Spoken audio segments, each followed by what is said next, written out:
you must pursue your spouse. And this goes both sides. In particular, men, listen, guys, you have to pursue your wife. Remember what it was like when you were dating, how hard you pursued her, the effort that you put into it. Try that again. Put that effort into that again. But number 7 is find a sitter and plan a monthly date. A monthly date. That's not too much to ask. No. And I'm sure you can find somebody to watch your angelic children for you while you go out to eat. Or Yes. whatever you want to do. So number 7 is plan a monthly date with your wife, with your husband, with your spouse. And then you plan a monthly outing with your children as well. They have to see that mom and dad is priority, right? They have to see that that marriage comes first. And what happens, this is such a beautiful thing.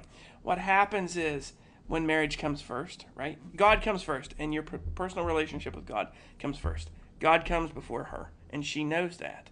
So marriage first, and then, God first, marriage second, and then your children.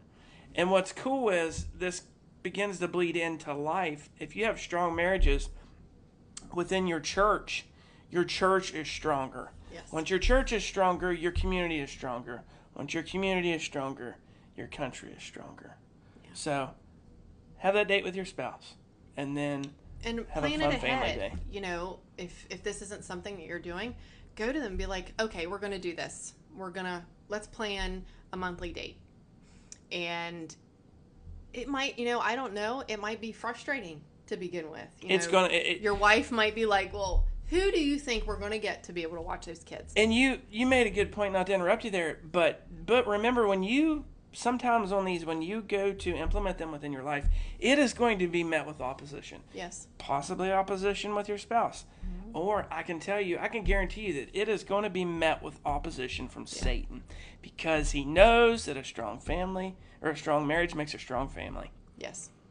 Mm-hmm. So, be ready for somewhat of an opposition.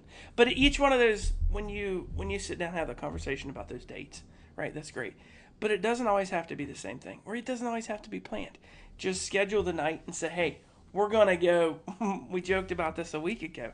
One of the things that we used to do is we used to drive around for many hours into the darkness. In your mom's minivan. In my mom's minivan. And we would eat strombolis and drink slushies from the gas station. Does anybody have a minivan I can borrow? So, it doesn't always have to be the same date, or it doesn't always have to be a structured date. It can just be, let's have fun. One thing that we actually talk about in our mediations. So after our couples get through their mediation, we give